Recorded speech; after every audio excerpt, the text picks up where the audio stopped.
कल की क्लासेस में हम लोग पढ़ रहे थे डाइजेस्टिव सिस्टम ना, जिसको क्या कहते हैं, पाचन तंत्र कहते हैं। तो पाचन तंत्र को मैंने बताया था कि जो पाचन तंत्र होता है वो दो भागों में क्या होता है, बटा होता है। पहला वाला जो भाग होता है, पहले वाले भाग को क्या कहते हैं, आहार नाल कहते हैं, और दूसरे वाले भाग को क्या कहते हैं, दूसरे वाले भाग को पाचक ग्रंथि कहते हैं। मतलब इसमें आ जाएगा, पहला क्या था, आहार नाल, और दूसरा क्या हो जाएगा, दूसरा हो जाएगा पाचक ग्रंथि। क्या हो जाएगा, पाचक ग्रंथि हो जाएगा। ठीक है। तो जो आहार नाल होता है इसको इंग्लिश में क्या बोलते हैं, एलिमेंट्री कैनाल बोलते हैं। क्या बोलते हैं, एलिमेंट्री कैनाल कहते हैं। और दूसरे वाले को क्या कहा जाता है, तो दूसरे वाले को कहा जाता है डाइजेस्टिव ग्लैंड। डाइजेस्टिव ग्लैंड कहते हैं। ठीक है। तो अब ये जो डाइजेस्टिव ग्लैंड है ये तो बाद में पढ़ेंगे, लेकिन इसमें पहले हम देखे थे कि जो पाचक, जो आहार नाल है, आहार नाल के क्या थे, आहार नाल के कई सारे भाग थे। जैसे पहला क्या था, मुख गुहा। क्या है, मुख गुहा।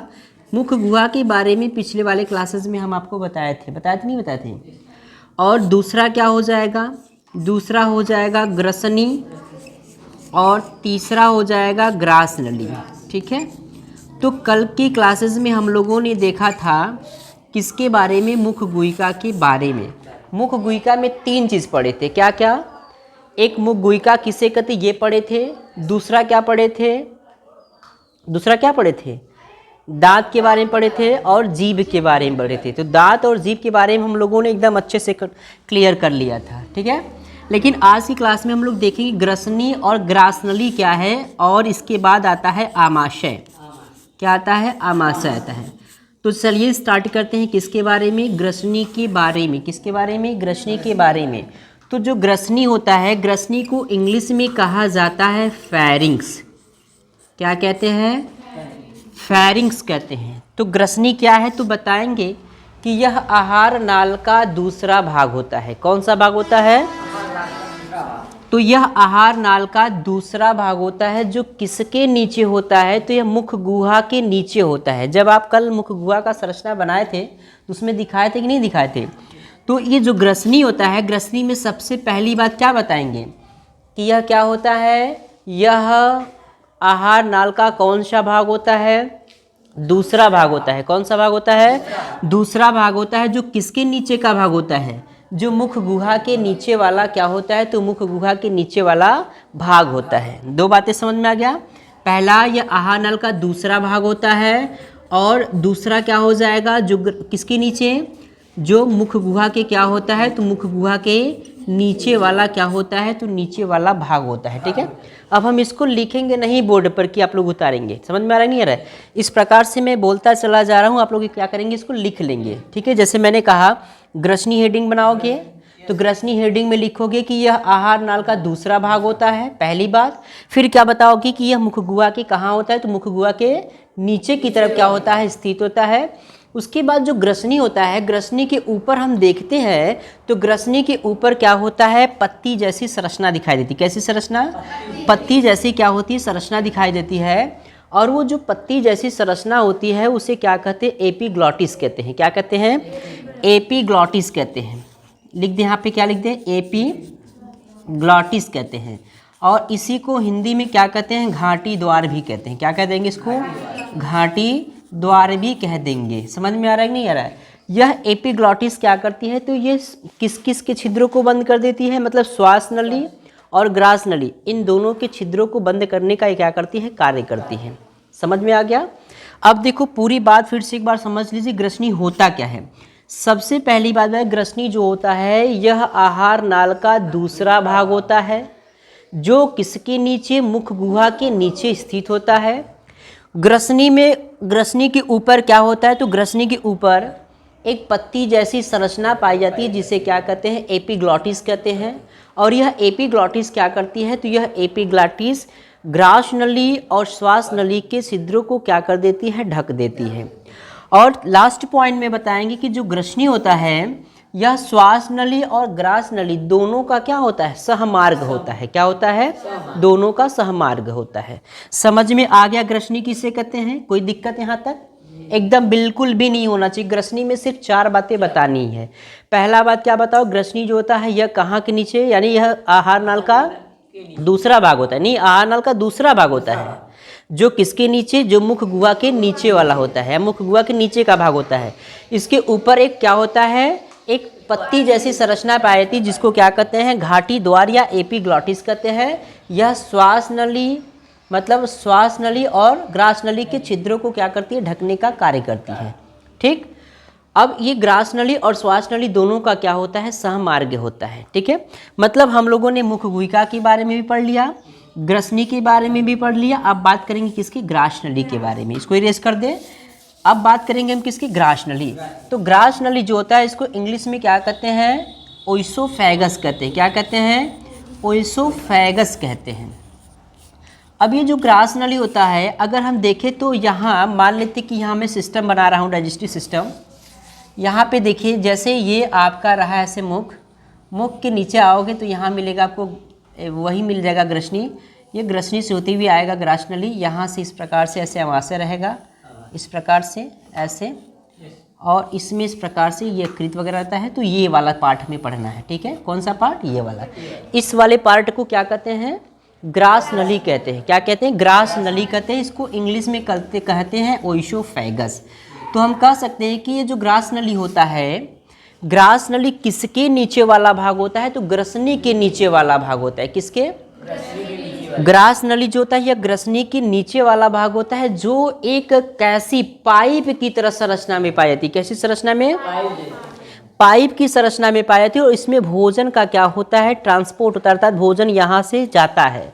इसलिए हम इसको फूड पाइप भी कहते हैं। क्या कहते हैं, यानी भोजन को ले जाने वाली पाइप, इसलिए इसको क्या कहेंगे, फूड पाइप। तो ग्रास नली में क्या बताएंगे कि यह जो होता है यह ग्रसनी के नीचे वाला भाग होता है, जो नलिकाकार आकृति में क्या होती है, पाई जाती है। दूसरी पॉइंट क्या बताएंगे, जो नलिकाकार आकृति में क्या होती है, तो जो नलिकाकार आकृति में पाई जाती है। सबसे पहला बात, जो ग्रास नली होता है, ग्रास नली ग्रसनी के नीचे वाला भाग होता है, जो नलिकाकार आकृति में क्या होती है, पाई जाती है।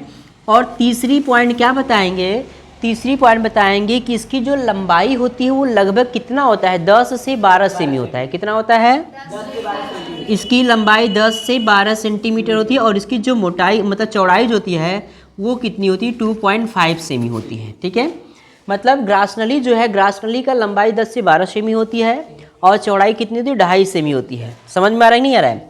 अब उसके बाद बताएंगे कि जो ग्रास नली होता है, ग्रास नली में भोजन का पाचन नहीं होता है। किसका पाचन नहीं होता है, अगर आपसे इस प्रकार से प्रश्न पूछा जाए, मान लीजिए कि आहार नाल का वह कौन सा भाग है जिसमें भोजन का पाचन नहीं होता है, तो क्या बता दोगे, क्या बताओगे, आहार नाल का वह कौन सा भाग है जिसमें भोजन का पाचन नहीं होता है, तो क्या बताओगे, ग्रास नली। अभी अभी मैंने बताया क्या, ग्रास नली। ग्रास नली में भोजन का पाचन नहीं होता है। ठीक, ग्रास नली में सिर्फ 4 बातें बतानी। पहली बात, ग्रास नली जो होता है यह ग्रसनी की नीचे वाला भाग होता है। और दूसरी बात क्या बताएंगे, यह नलिकाकार आकृति में पाई जाती है। तीसरी बात क्या बताएंगे, इसमें क्या होता है, भोजन का पाचन नहीं होता है। इसकी लंबाई कितनी होती है, 10 से 12 सेमी, और चौड़ाई कितनी होती है, 2.5 सेमी होती है। समझ में आ गया। अभी तो बात रही ग्रास नली की। अब हम इसके बाद देखिए किसकी नंबर आ जाएगी, स्टमक, यानी इसको अमाशय के बारे में बात करेंगे। किसके बारे में, अमाशय के बारे में। इसको इंग्लिश में क्या कहते हैं, स्टमक। तो ये जो देख रहे हैं यहाँ से यहाँ तक की जो संरचना देख रहे हो, इसी को क्या कहते हैं, इसी को कहा जाता है स्टमक। क्या कहते हैं, स्टमक, मानी हाँ हिंदी में कह देंगे इसको अमाशय कह देंगे। क्या कह देंगे, अमाशय कह देंगे। अब बताओ अमाशय किसके नीचे वाला भाग हो जाएगा, अमाशय किसके नीचे वाला भाग होगा, अरे भाई इसके ऊपर ग्रास नली है ना, तो ग्रास नली के नीचे वाला भाग होगा ना। तो यह ग्रास नली के नीचे वाला भाग होता है जो थैली नुमा संरचना में पाई जाती है। कैसी पाई जाती है, यह थैली नुमा संरचना में क्या होती है, पाई जाती है। पहली बात ये बताएंगे कि जो अमाशय होती है यह ग्रास नली के नीचे वाला भाग होता है जो एक थैली नुमा संरचना में क्या होती है, पाई जाती है। आमाशय को देखने पर पता चलता है यह अंग्रेजी अक्षर की जे आकृति की होती है। कैसी? ऐसे। तो यह अंग्रेजी अक्षर किस आकृति की? जे आकृति की होती है। समझ में आ रहा है नहीं आ रहा? यह अंग्रेजी अक्षर की किस आकृति की होती है? जे आकृति की होती है। कौन? आमाशय। आमाशय में 3 बातें। सबसे पहली बात, यह किसके नीचे वाला भाग होता है? यह ग्रासनली के नीचे वाला क्या होता है? तो ग्रासनली के नीचे वाला भाग होता है। ठीक। दूसरी बात क्या बताएंगे? जो थैलीनुमा संरचना में क्या होती है? थैलीनुमा संरचना में पाई जाती है। तीसरी बातें क्या बताएंगे? इसकी आकृति कैसी होती है? अंग्रेजी अक्षर के जे आकृति की होती है। समझ में आ रहा है नहीं आ रहा है? तो ये बातें सबको समझ में आ गया। अच्छा, अगर आपसे एक प्रश्न पूछा जाए कि बताइए कि आहार नाल का वह कौन सा भाग है जो अंग्रेजी अक्षर के जे आकृति की पाई जाती है, क्या बताओगे? आहार नाल का वह कौन सा भाग है जो अंग्रेजी अक्षर की किस आकृति की? जे आकृति की पाई जाती है। तो क्या बताओगे? आमाशय। यार अभी तो बताया, क्या बताओगे? आमाशय। आमाशय ही तो है जो अंग्रेजी अक्षर की जे आकृति की पाई जाती है। समझ में आ रहा नहीं है? आमाशय में देखिए भोजन का पाचन होता है। पहले भोजन का पाचन कहाँ से स्टार्ट हो जाता है? मुख गुहा से। मुख गुहा में ही भोजन का पाचन क्या होता है? शुरू हो जाता है। बहुत सारे एक नंबर के प्रश्न से पूछते हैं कि आहार नाल का वह कौन सा भाग है जहाँ से भोजन का पाचन प्रारंभ होता है, अर्थात भोजन का पाचन शुरू होता है, तो वह आहार नाल का कौन सा भाग है बताइए। तो क्या बताओगे? मुख गुहा। क्या बताओगे? मुख गुहा में भोजन का पाचन। तो शुरुआती अगर पूछेगा कि आहार नाल का कौन सा भाग है जहाँ से भोजन का पाचन होता है, तो क्या बता दोगे? मुख गुहा बताओगे। और वह कौन, आहार नाल का वह कौन सा भाग है जिसमें भोजन का पाचन नहीं होता है, तब क्या बताओगे? ग्रासनली बता दोगे। क्या बता दोगे? ग्रासनली बताएंगे। समझ में आ रही है? अब आमाशय भी पढ़ लिए हम लोग। आमाशय में जो होता है, आमाशय को 3 भागों में बांटा गया है। कितने भागों में? 3 भागों में बांटा गया। यहीं पे मैं बता दूं कौन कौन से होते हैं। कार्डियक होते हैं। क्या होते हैं? कार्डियक होते हैं और फंडिक होते हैं। कार्डियक, फंडिक होते हैं और ये पाइलोरिक होते हैं। पाइलोरिक। आमाशय कितने भागों में बांटा गया है? कार्डियक होते हैं, फंडिक होते हैं, पाइलोरिक। यानी पाइलोरिक, फंडिक, कार्डियक, ये क्या होते हैं? ये इसको 3 भागों में क्या कर दिया गया? तो आमाशय को, चलो मैं यहाँ लिख दूँ कि आमाशय कितने पार्ट होते हैं। तो आमाशय के 3 पार्ट होते हैं। कौन कौन होते हैं? पाइलोरिक होते हैं, फंडिक होते हैं और क्या होते हैं? और एक हो जाएगा आपका कार्डियक हो जाएगा। क्या हो जाएगा? कार्डियक हो जाएगा। समझ में आ रहा है ना? तो आमाशय के कितने भाग होते हैं? 3। तो एक एक स्टेप समझ में आ रहा है नहीं आ रहा? सबको आ रहा है ना? तो आमाशय के कितने भाग होते हैं? 3 भाग होते हैं। पाइलोरिक, फंडिक और कार्डियक होते हैं। एक चीज़ और, जब भोजन ग्रासनली से घिसकता हुआ कहाँ आ जाए? आमाशय में आ जाए। कहाँ आ जाए? आमाशय में। क्योंकि ग्रासनली है, पहले मुख में तो हम लेंगे इसको, तो मुख से भोजन को हम क्या करते हैं? कुतरते हैं, चबाते हैं और उसमें लार मिलते हैं। जब भोजन का क्या बन जाता है?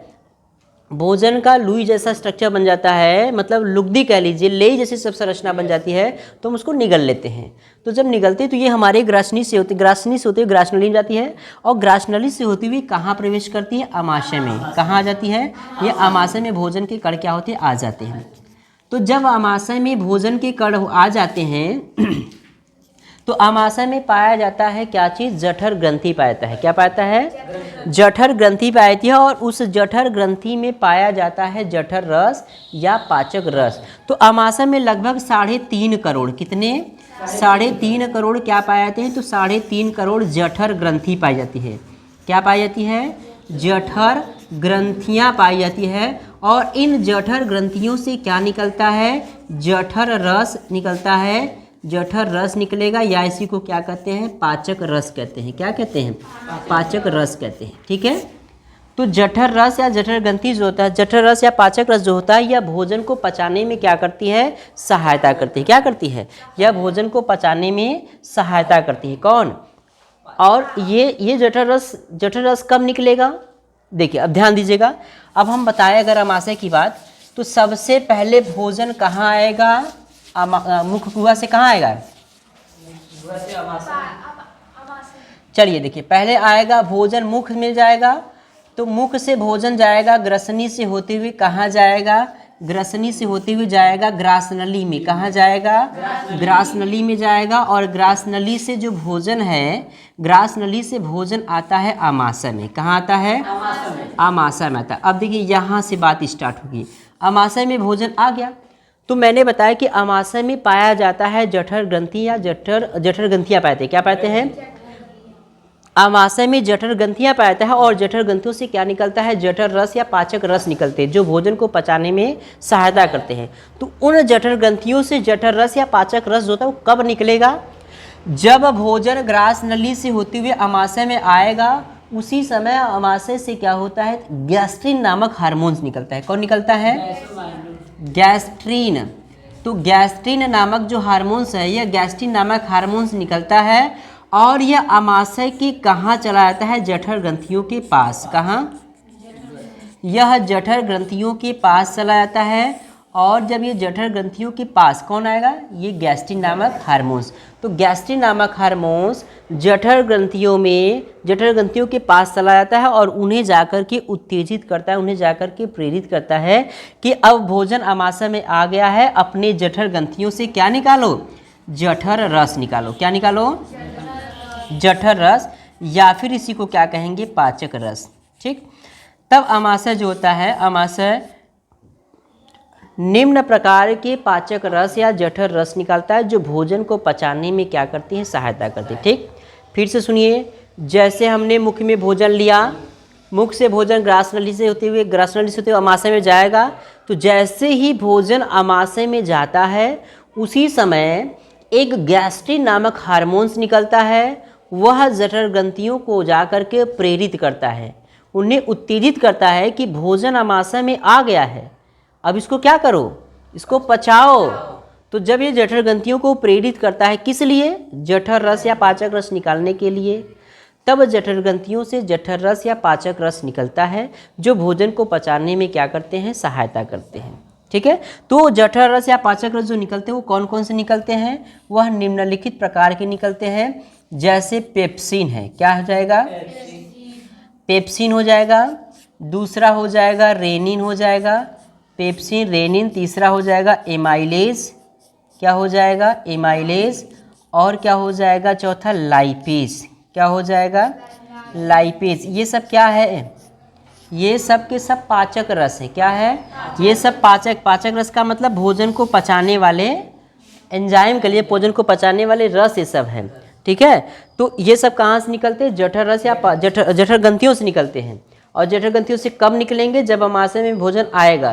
तो जब आमाशय में भोजन आएगा तो उन्हें प्रेरित कौन करता है? गैस्ट्रिन नामक हार्मोन्स प्रेरित करता है।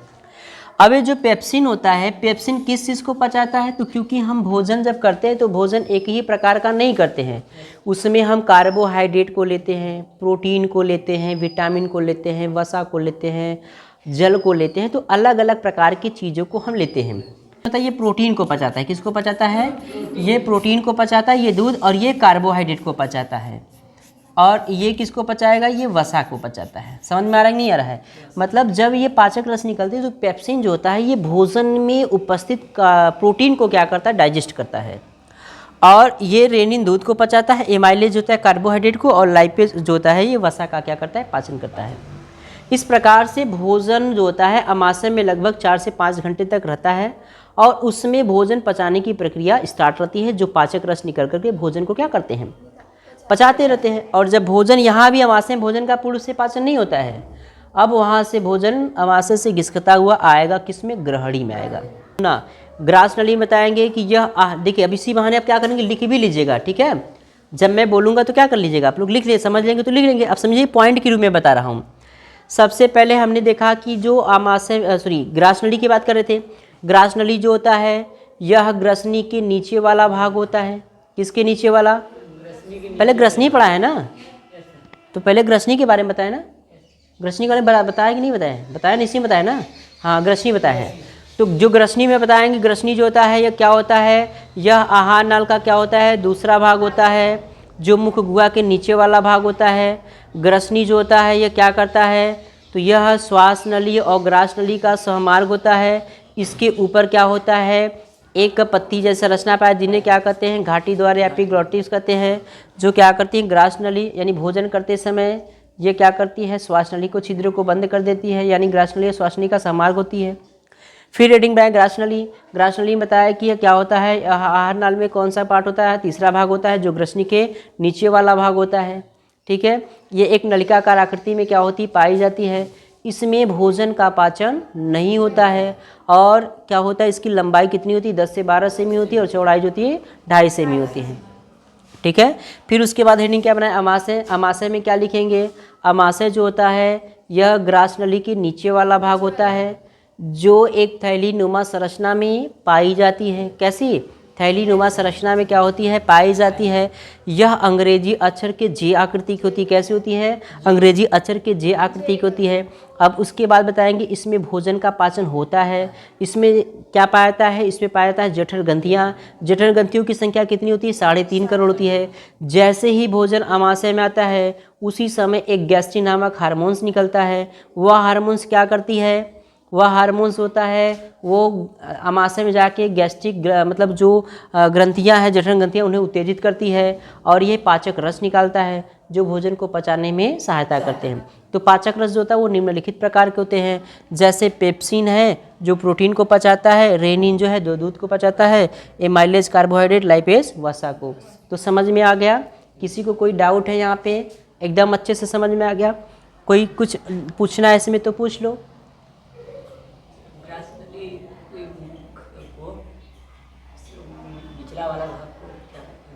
ग्रास नली और ग्रास नली और ग्रसनी के, तो ग्रास नली और ग्रसनी के बीच वाला कहाँ, मुख गुहा और ग्रास नली के बीच का भाग वही ग्रसनी न होता है।